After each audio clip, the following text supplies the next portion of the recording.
Welcome, clients and friends. Hope you're having a wonderful day. My name is Monica Reyes. I am Senior Operations Manager at OMC Group and your host for today's webinar. Let's talk about BVI advantages and economic substance requirements. So we are glad to have you back for this exciting opportunity to present you with the myriad of solutions that the BVI as a jurisdiction offers, as well as share with you our experience with economic substance with its second year of implementation and second year of reporting. So I'm proud to present our two speakers for today, Sandra Vasquez and Lisa Isfrua, who should be joining me shortly. Sandra is our Managing Director at our office in the BVI. She's been there for 15 years and she's a highly esteemed member of OMC Group for the past 29 years. Sandra has a Bachelor of Law and Political Science degree, as well she is a qualified trust and estate practitioner. Lisa Isfrua, who should be joining us shortly. Also, she's our operations specialist and a lawyer with over 15 years of experience with both in compliance and legal roles in the financial services and corporate services industry. Lisa holds a master's degree in commercial law and has a anti-money laundering associate certification from the Florida International Banker Association. So I will be checking in with you for the Q&A session. Before that, please bear in mind that all participants have been muted. However, we look forward to receiving your inquiries through the Q&A box that you will locate down below in your screens. Some of the questions will be answered live by our speakers, and some of the questions will be answered privately in writing by our panelists. Submitted questions will only be visible to us as panelists. So now, without further ado, I leave you with Sandra Vasquez. Sandra. Thank you, Monica. Good morning, everyone, and thank you for joining us. Today, I will have the opportunity to talk to you about some of the advantages of the BVI jurisdiction, as well as its most popular products which OMC can offer, such as the business companies, limited partnerships, funds, and ship registration. Of course, there are many more, but we will focus today on this. Further on, my colleague Lisa Isfrua, as Monica said, will talk to you about the trending topic of economic substance, and there will be a Q&A session at the end of the presentation. Let's start with the advantages of the BVI jurisdiction. It is a leading global financial center. It's considered one of the premier offshore jurisdictions in the world and one with the most flexible corporate entities available. The jurisdiction benefits from a British-style legal system and common law legislation. As to its reputation, it is built on a 30-year track record of international collaboration and of combating financial crime and money laundering. BVI has an excellent reputation for professionalism and credibility. It is not blacklisted by any country or by any international organization. The modernization of the company's registry, which is also known as Virgin, BVI is one of the first British overseas territories and crown dependencies to develop an electronic registry. In 2007, the BVI launched an advanced, verifiable, and accessible company registry system, which is fully compliant with international standards. Highest international regulatory standards on transparency and information sharing.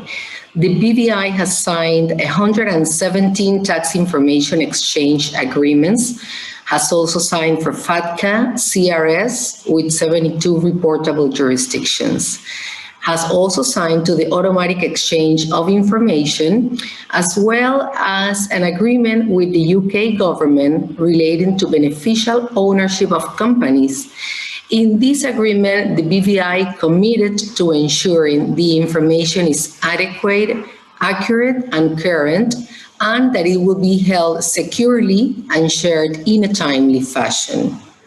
To honor this agreement, in 2017, the BVI launched the Beneficial Ownership Secure Search System, also known as BOSS, which is a cutting-edge electronic engine that enables the relevant BVI authorities to have a searchable database with information on BVI companies and their beneficial owners. The information is held confidentially and is only accessible by 2 senior persons of the BVI Financial Investigation Agency.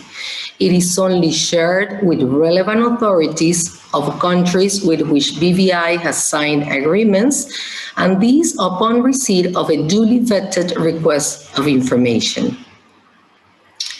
Moving on. Okay, now let's talk about the business companies, or BCs as we call them. The present legislation is the British Virgin Islands Business Companies Act 2004.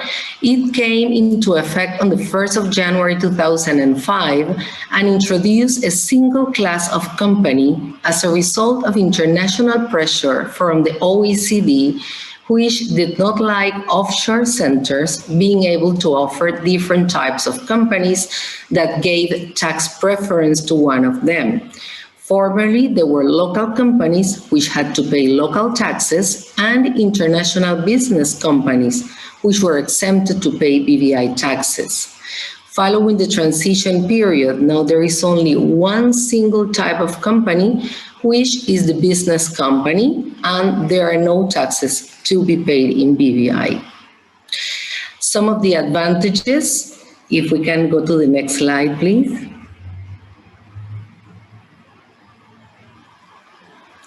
Yes, some of the advantages of the BVI business companies are that they may operate within or outside the BVI.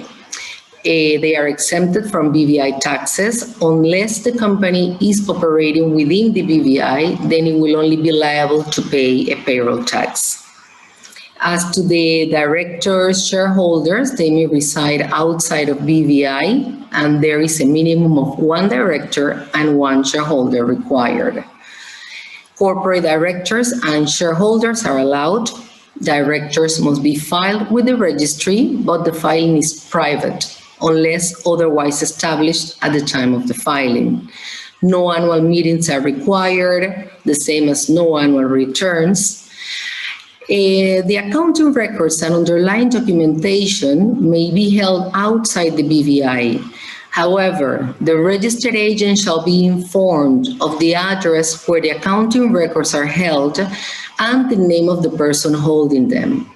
Records shall be kept for 5 years following the termination of services to the company.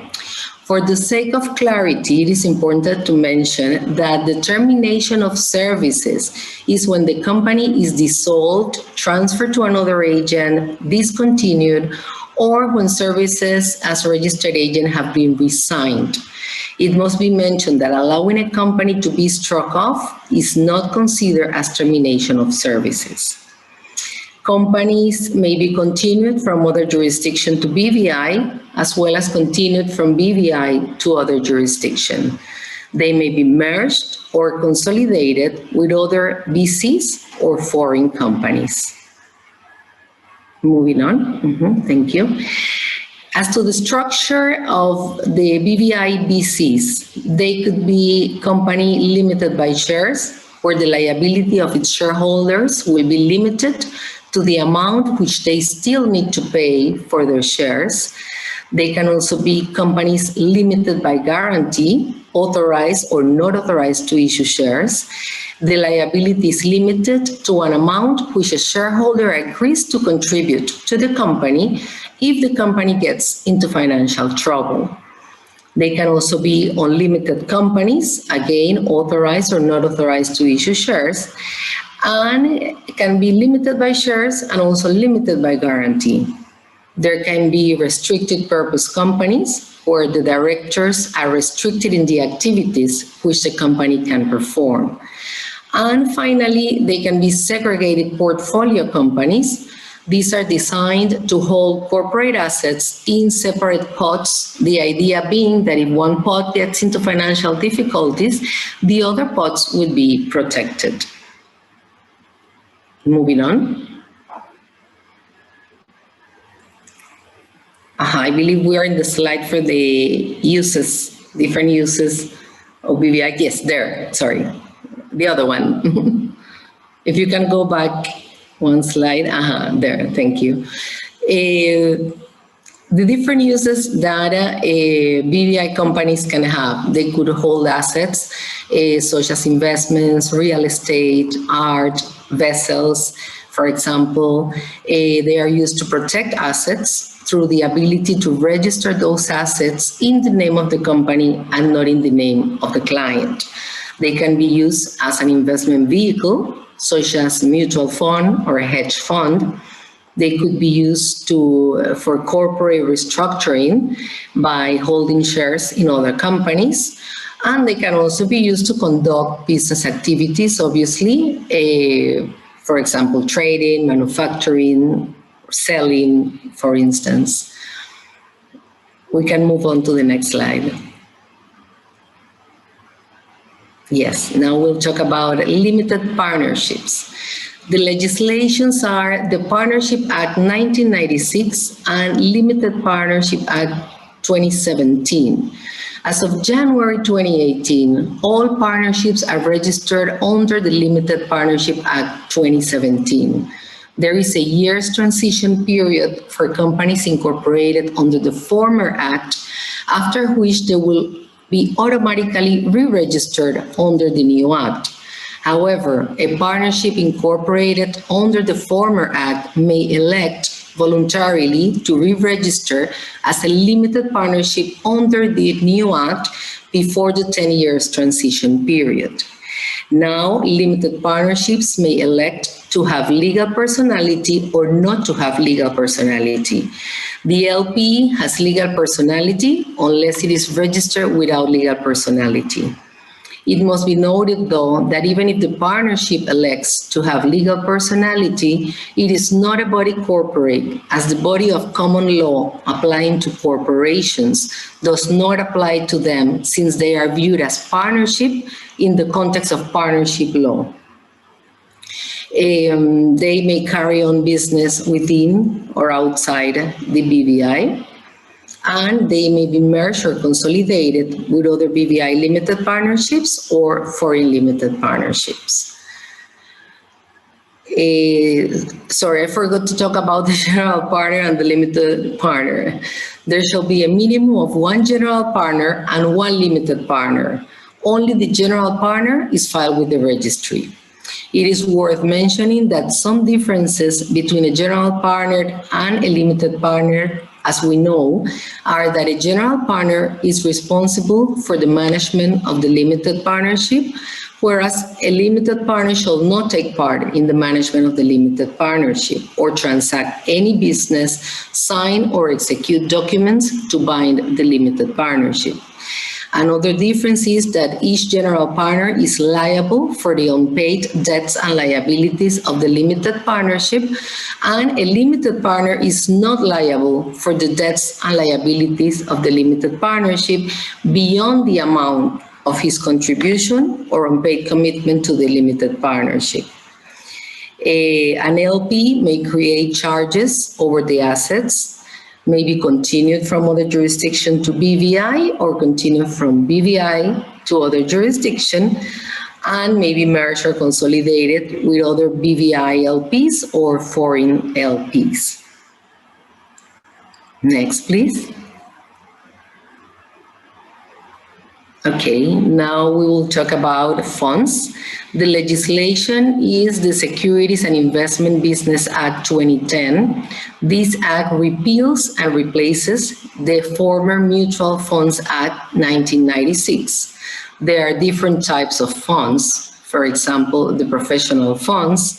These are the most popular funds in the BVI and are aimed at high net worth clients and professional investors. There are private funds, which are either a fund that has a restricted number of investors, not more than 50, or is invitation only to certain private investors. The public funds are targeted to the general public and will be subject to more stringent regulation. In recent years, there were introduced other types of funds, such as the foreign funds, which are incorporated in another jurisdiction and applied to become registered as a foreign fund in BVI. There were also introduced the incubator funds. This is a vehicle which is designed for those who are starting up a new fund and are only authorized to operate for 2 years, 3 years maximum. After this period, they must either be converted into another type of regulated fund or be liquidated. There are also the approved funds. These are aimed at investment managers who plan to establish a fund designed to attract smaller private offerings. There is no time limit for this type of funds, but there are restrictions on the number of investors, which shall not be more than 20, and there is also a restriction on the assets.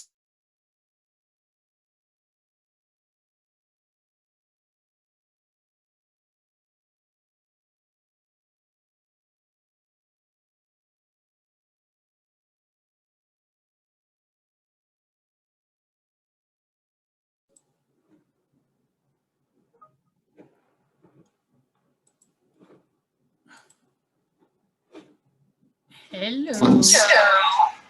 There you go. Go again. Sorry? You were paused at not be more than 20. Oh, I'm sorry. Okay, I was mentioning that most recently they were introduced the private investment funds. Can you hear me? Yes, we can hear you. Thank you. Sorry Go about ahead. that. Yeah, I was ready to go in. Go ahead. Thank you. I was mentioning that previously closed-ended funds were not regulated. However, as per an amendment to the Securities and Investments Business Act in 2019, closed-ended funds that fulfill some established criteria are now regulated and fall under the category of private investment funds. Approval must be requested from the BVI Financial Services Commission, and they have to comply with certain requirements. I want to mention that each fund needs to have a licensed authorized representative in BVI, and OMC has the relevant license to provide this service. We can move on to the next slide.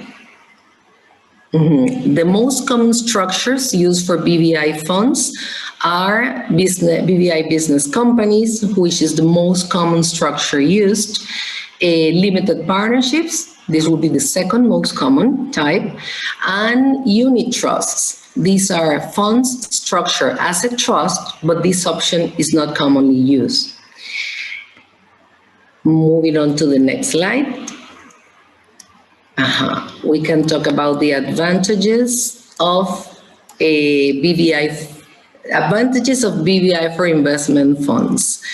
Flexible and user-friendly legislation and regulations, modern and flexible company law, zero taxation in the BVI, no exchange controls, established and respected legal system, long history of providing financial services, highly skilled local workforce, such as lawyers, accountants, corporate administrators. Directors, managers, administrators, and custodians may be based outside the BVI, and they are competitively priced. We can move to the next slide. Okay, and finally, we will talk about ship registration. The BVI Shipping Registry is a Category 1 register under the Red Ensign Group. This means that it is allowed to register all types of ships of unlimited size. They could be either pleasure or commercial vessels. They are entitled to the same protection as any other British ship, internationally recognized in the maritime industry. There are 89 eligible jurisdictions which may own vessels registered in the BVI, a very competitive registration and annual fees, and highly qualified registration technical team. Thank you very much. This brings me to the end of my presentation, and now I leave you with my colleague, Lisa Aisprua.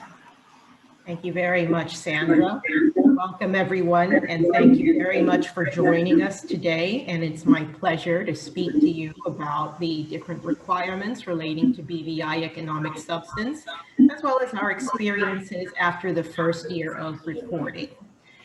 Now, economic substance is regulated by three different pieces of legislation. First and foremost being the Economic Substance Companies and Limited Partnerships Act of 2018, the Beneficial Ownership Secure System Act of 2017, and the Rules on Economic Substance in the Virgin Islands, all of which have had different amendments during the different years from 2018 and onward. Specifically for the Economic Substance Act, we are aware that there is a draft bill that is currently under discussion with the BVI government relating to limited partnerships. However, details of said draft bill have not been circulated to the industry as of yet. So as soon as the same is enacted, we'll be happy to share all the details with you. Moving forward, please. Okay, so the first question that comes to mind regarding BVI economic substance requirements is, what do I need to do? What needs to be done?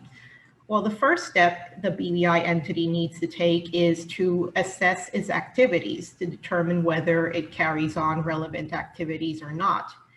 And the second step would be to provide the result of this assessment to your registered agent, OMC Group in this case, so that the registered agent may fulfill its reporting obligations and present the entity's economic substance declaration on BOSS. Moving forward, please. Okay, so how do I know if my BVI entity is carrying on a relevant activity, which is the second most common question? Well, this self-assessment consists of three different steps. The first step would be to determine what were the BVI entity's activities during the past financial period, which is the one that we're going to report.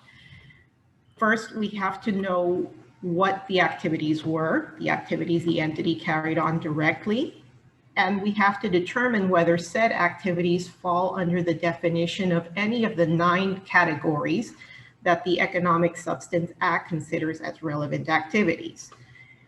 Another important factor to consider is whether your BVI entity is part of a legal structure, because this becomes a relevant item for the entities that fall under headquarters business and distribution and service center business.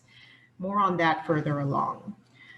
Another factor to consider is whether the BVI entity directly owns any assets in its name. This is also a factor to determine when we are speaking about holding business and intellectual property business. And third, lastly but not least, is whether the BVI entity has obtained tax residency in a jurisdiction outside of the BVI. Move forward, please. Now, regarding tax residency outside of the BVI, this is a condition that is not automatically obtained by virtue of the entity's place of incorporation, nor by the nationalities of its directors, shareholders, or beneficial owners. It's also important to note that the BVI entity has to demonstrate to the BVI authorities that it's a taxpayer directly in its own name in the jurisdiction where it declares to be a resident. And this condition as a tax resident needs to be demonstrated every financial period. And this is demonstrated by uploading with your report on BOSS a supporting document from the competent authority of the jurisdiction where you declare you're a tax resident. Now, the economic substance rules further elaborate on what these supporting documents could be, all of which must be issued by a competent authority of the jurisdiction where you're declaring residency. This could be a letter, a certification, assessment on tax, evidence of payment, and any other document the competent authority could issue to demonstrate that your entity pays taxes in that country. Moving forward. It's also important to note that the Economic Substance Act and rules state that if you're going to declare tax residency in another jurisdiction, you must ensure that that jurisdiction is not part of the European Union's current list of non-cooperative jurisdictions for tax purposes. Here we have a screenshot of the current list that appears in the EU's website. And as you can see on the bottom right, Panama still unfortunately appears on this list until further assessment of the Panamanian jurisdiction to determine whether it can be removed from the list or not. This list was last updated in February of 2021. Next slide, please. Now, as I mentioned earlier, the authority seeks to see if the BVI entity itself is the taxpayer in the jurisdiction outside of the BVI. However, there's one scenario where the authority will allow tax residency declarations if the beneficial owner can demonstrate that the entire profits and gains of the BVI entity are taxable in the jurisdiction where they pay taxes. This would normally consist of presenting any document from the tax authority in the jurisdiction declared, where it shows that the BVI company is paying taxes for its full profits and gains. However, legal opinions are highly recommended in this scenario because the economic substance rules do not elaborate very much on this specific scenario. So it's always good to have some legal assessment of your particular situation to see if it's something that the competent authority will accept. Next slide. Okay. Now we'll move on to the different kinds of relevant activities. First, we're going to start off with banking business, insurance business, and fund management business. We group these together because these three specific activities are those that require approval and licensing from the BVI Financial Services Commission, as my colleague Sandra mentioned earlier. All the activities regulated by the Banks and Trust Companies Act, the Insurance Act, and SEBA, the Securities and Investment Business Act. Now, it's very important to be aware, to bear in mind, that banking business does not involve the ownership of a bank account of a BVI entity. It's the actual business of providing banking services to the general public. Also, it's important to note that if you carry on these activities, even if it's carried on outside of the BVI, they still require approval and licensing from the FSC. Next, please. Okay, now we move on to holding business, which is the most commonly reported activity in our experience.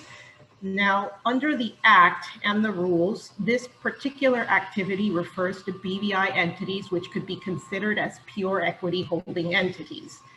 These are legal entities that only hold equity participations in other legal entities, and their income only sources from dividends and capital gains.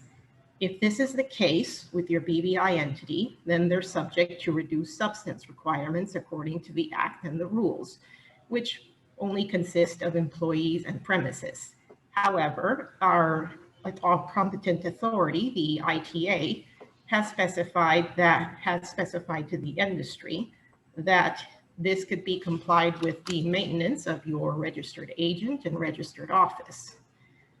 It's important to note that for an entity to be considered as holding business, it involves the direct ownership of the shares in the other entity.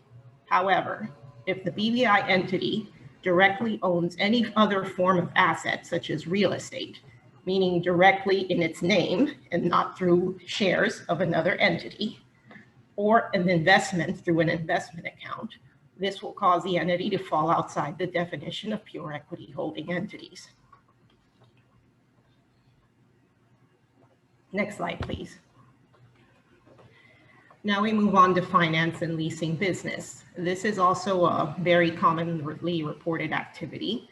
However, for an entity to fall under the scope of this definition, it needs to carry on the business on an habitual basis of providing credit facilities for any kind of consideration. Now, the law emphasizes on habitual basis because if an entity provides credit facilities as a one-off transaction or something that's not part of its usual business, it will normally not be considered as finance and leasing business. We receive a lot of questions in the regard of BVI entities who have entered loan agreements and have not received any income from interest from said agreements. There are differing opinions in the industry with regards to whether it stays within the scope of the definition or not. There are some who consider that if the entity was incorporated with the purpose to enter into these kind of transactions, then it would remain in the scope. But if it, and then there's another part, that if the entity has entered the agreements but has not received income during the past financial period, then it would not be within the scope, which is why we recommend legal opinions for this scenario as well, as each case would differ, and it would be best to receive legal advice for the particulars of your case. Next. Now we move on to headquarters business. For this particular activity, I mentioned earlier that the BVI entity needs to form part of a legal structure or a group. So the first element to consider is whether the BVI entity belongs to a group, which consists of parent entities, subsidiaries of the parent entity, or if the BVI entity has a subsidiary of its own. What's to determine here is whether the BVI entity itself provides services to the other members of the group, regardless of their position or their jurisdiction. Next, please. As I mentioned, the second element is to determine the provision of services to the other entities of the same group. Now, headquarters business is defined by providing services of managing risk control and providing senior management. Here we have a graphic example of what that would entail. For example, here we have a BVI entity, which provides services to a subsidiary of its parent entity. The BVI entity provides recruiting services to said subsidiary. And at the same time, it also provides senior management services to its own subsidiary. Next, please. Also, distribution and service center business. As I mentioned earlier as well, in order to be considered as part of this relevant activity, you need to form part of a legal structure or a group. However, the difference between this activity and headquarters business is that the services that the BVI entity needs to render to its other group members must be to a foreign affiliate. A foreign affiliate is basically another entity which has not been formed in the BVI. And the services relating to this relevant activity are the purchasing of parts or materials, goods for sale, component parts, and others, and also providing any service in general to its foreign affiliates in connection with the business that the group carries on. Next, please.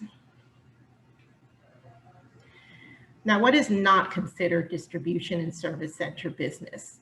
The exceptions for this category are specifically when the services or purchases are carried on with another BVI entity. Also, when the services are rendered to third parties or the assets are purchased from third parties, meaning members that do not form part of the BVI entity's group. And the third one being when it's only a part of an occasional or one-off transaction, meaning that it's not something that's done on an habitual basis, but only incidental. Legal opinions, of course, are highly recommended in this case as well. And now we have shipping business. Under the ES Act and the rules, this refers to the activity of sea transportation for commercial gain. As you can see, the activities contemplated under the Act for this relevant activity category is the business of transporting by sea persons, animals, goods, mail, renting or chartering of ships or containers and trailers, and also the sale of travel tickets and other equivalent and accessory services. And it also includes the management of a ship crew. Next, please. Now, there are also exceptions to this definition, such as in the other cases, the authority will seek to see if it's the habitual and regular business operations of the entity that's filing the report. For example, a company that manufactures goods as part of its regular business operations, but happens to coordinate the transportation by sea of its goods to a client, does not mean that it's carrying on shipping business because it only arranges for the goods to be transported and dispatched, but its usual business operation is the manufacture of goods, such as IKEA, for example. IKEA sells furniture to persons, retail and wholesale, but just because it may arrange a dispatch by sea does not mean that IKEA is in the shipping business. Next, please. And now we move on to the last category, which is intellectual property business, which is currently the activity that's further scrutinized by the International Tax Authority, our competent authority. Now, this activity consists of two aspects, one being the direct ownership of intellectual property assets by the BVI entity, and whether the BVI entity has received income from the last financial period from any of the following sources, which are royalties, capital gains, income from franchise agreements, licensing agreements. So if your entity during the last financial period complies with any of these two factors, then it would be advisable to receive a legal opinion as well, because in addition to complying with these materialization requirements, the company would have to demonstrate to the authority that it's carrying on its activity lawfully, and it would have to carry on a rebuttal demonstrating that it is currently in compliance with all regulations. Next, please. So what comes next? After I've analyzed whether the BVI entity falls into any one of these categories or not, if I determine that I do not carry on any of these activities, then our filing will simply state that there is no relevant activity carried on during the last financial period. Now, in the event that you do determine that your entity carries on relevant activities, and it has for the last financial period, then you have to comply with the materialization requirements. These are direction and management from the BVI. You have to demonstrate adequate expenditures, employees, physical premises in the BVI, and to carry on your core income generating activities in the BVI jurisdiction as well. Next, please. And here we've reached the end of our presentation. I want to thank you very much again for joining us in this session, and we look forward to your questions. Thank you, Lisa. Excellent presentations from both Sandra and yourselves. Before we dive into the Q&A session, let's do a quick poll. We would like to know the topics of your interest that you would want us to cover in upcoming webinars. So here we go. We will allow for under a minute to get all questions and then share the results.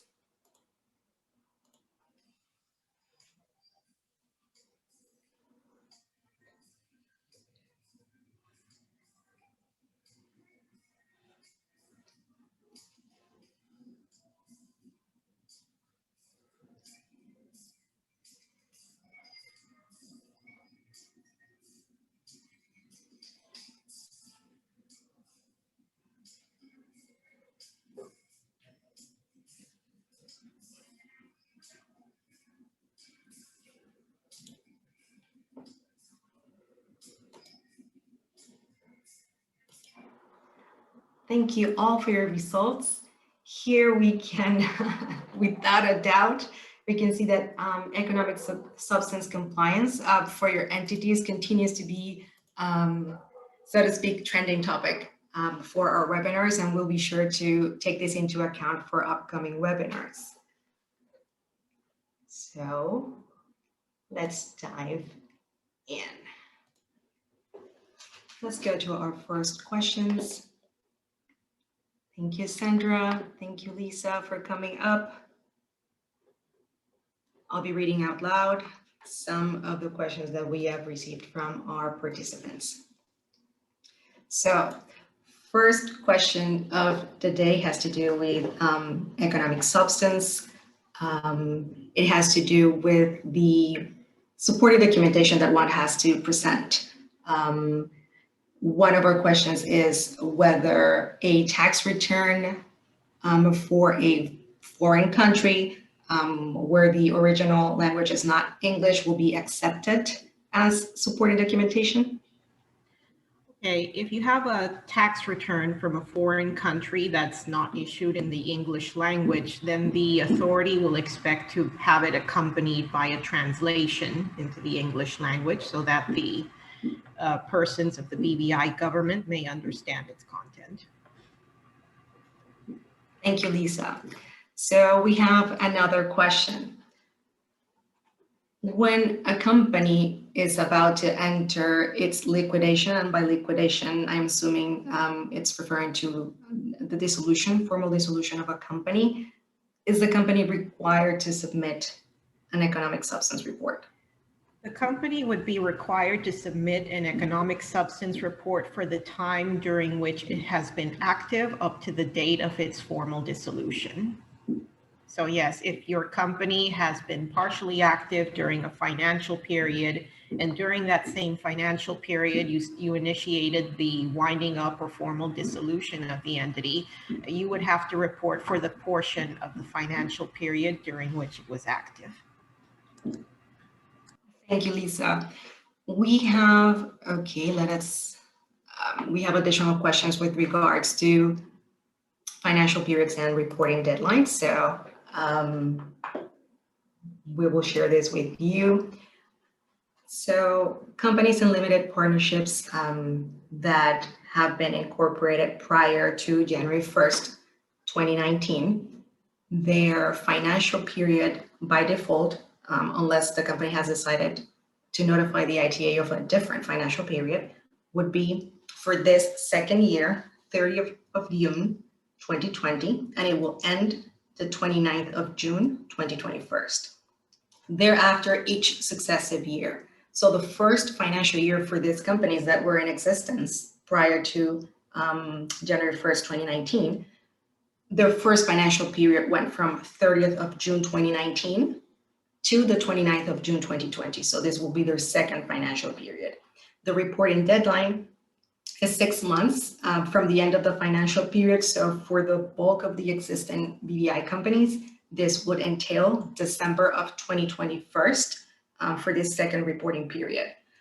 So for companies and limited partnerships incorporated from January 1st, 2019 onwards, the financial period starts with the date of incorporation and ends a period no longer of 12 months. That means a year after, and thereafter each successive period. The reporting deadline is also 6 months from the end of that financial period. But just as a matter of, an example, we have taken here a company that was incorporated 25th of March, 2020. So its financial period would have started the 25th of March, 2020. It would have ended the 24th of March, 2021. And then the reporting will be done between the 25th of March of 2021 and no later than the 24th of September of 2021. So yes, we will go back. We have additional inquiries about penalties.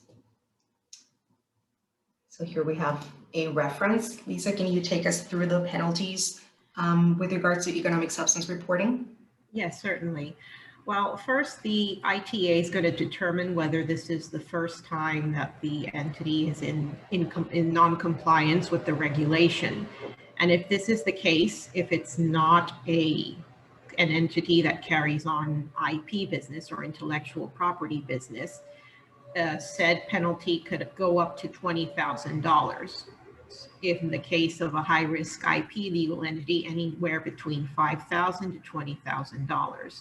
Now, if the entity is found to be in non-compliance for a second occasion or second determination, these penalties can go from anywhere between $200,000 and $400,000. And in addition, the authority can send orders to the BVI registry to have the entity struck off.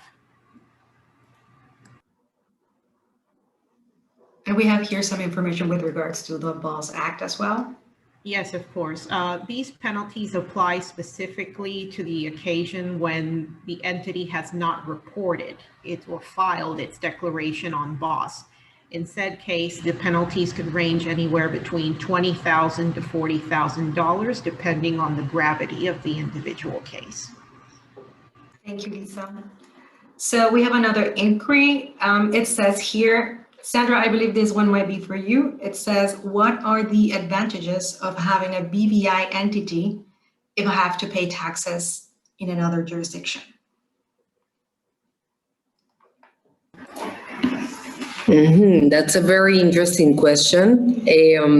From my end, I can mention that with the BVI company, you know that you're established in a jurisdiction with a good reputation, and perhaps for the shareholders of the company, they may find any benefit in having to pay taxes elsewhere. Then again, this is only for economic substance purposes. If the company is not conducting any relevant activity, then it will not be required to pay any taxes. Thank you, Sandra.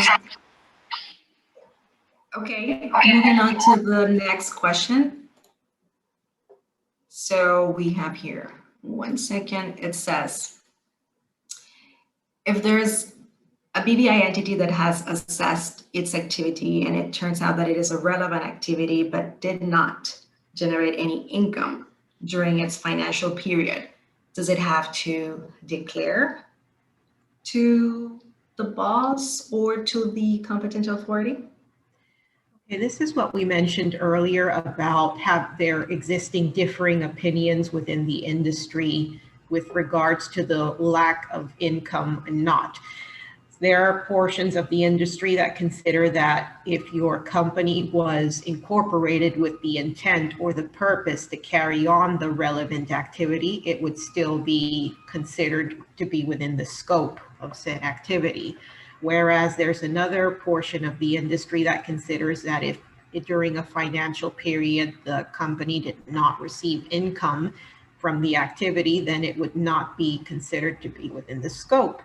However, in these cases, we usually recommend legal opinions because the opinions in the industry can be very differing, and each case would be best individually assessed by a qualified attorney. Okay, thank you, Lisa. We have another question. It says, good morning, thank you for the presentations. You mentioned the economic substance of holding companies is achieved only by having a registered agent. At the end, you listed other requirements. Is there a way to get a list of economic substance requirements for each type of entity? Oh, thank you for that question. I think I'll be able to assist with that. So we have here our substance requirements 101. And this specifically refer to the information that it is required for us as registered agent to submit to the economic substance module in the competent authorities portal. So all entities, irrespective of whether they have relevant activity or not, will be required to declare if they conducted an activity during the entirety or partial of their financial period.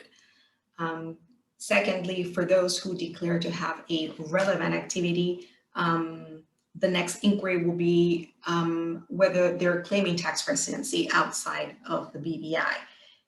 If so, the system will require information on the parent entity if there's a parent entity that holds directly or indirectly beneficial interest in 75% or more of the shares in the subsidiary, or the following definition. So the legal entity will be required to provide the evidence that Lisa spoke about, that will need to be attached. So it is important that the document is provided in the English language as the BVI, that's the official language. So next, for entities that carry on relevant activities other than holding business or intellectual property business, information that will be required, and you can go ahead and screen capture this as well. We can share the presentation. You can contact us at marketing@omcgroup.com. But still, the information is the total turnover for the relevant activity during the financial period. The details of the persons responsible for direction and management, that is the name of the person, declare if this person is resident in the BVI, and its relation to the entity. The total expenditure incurred in the operations of the relevant activity during the financial period. Same information, but incurred in the BVI for the operations of the relevant activity, that is the total expenditure incurred in the BVI. The total number of employees engaged in the relevant activity, let's say worldwide as a whole, and then the total number of employees engaged in the relevant activity physically present in the BVI. Thereafter, all addresses in connection with the relevant activity in the BVI, and the core income generating activities that must be conducted within the BVI. Next, we have the requirements, the additional requirements, if I may say, for intellectual property business. Companies that declare to conduct this type of business or relevant activity will have to declare all of the previous ones that we just saw. And additionally, they will have to confirm whether the legal entity is a high-risk intellectual property entity, whether the legal entity conducts CIGA, that is core income generating activities, other than those outlined in Section 7H of the Economic Substance Act, and a description of the nature of any equipment located within the BVI used in connection with the relevant activity. And lastly, but not less importantly, we have holding business, which is what our participant inquired. So what needs to be reported to the authority is the total number of employees engaged in the relevant activities, the employees engaged in the relevant activities in the BVI, and the premises. So to connect these requirements to what Lisa just shared with us, the competent authority has advised that a pure equity holding entity may meet and comply with economic substance requirements by keeping its or engaging its registered agent. We as registered agent know the amount of companies that we have reported as holding entities, so we are able to give an approximate number of the employees engaged in the BVI. So we will be doing this reporting for pure equity holding entities. I hope that was clear. So we have, okay, we have another question. It says, Lisa, I believe this one is for you. Why do struck-off companies have to submit economic substance declaration for 7 years? Oh, this moved. As of the date of their strike-off? Okay, what the authority is actually looking for is for all existing legal entities to file their report until they are no longer considered as existing in the BVI register.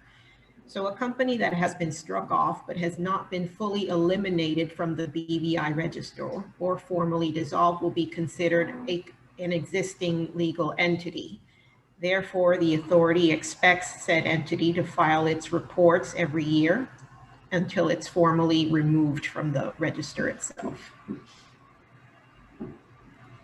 Thank you, Lisa.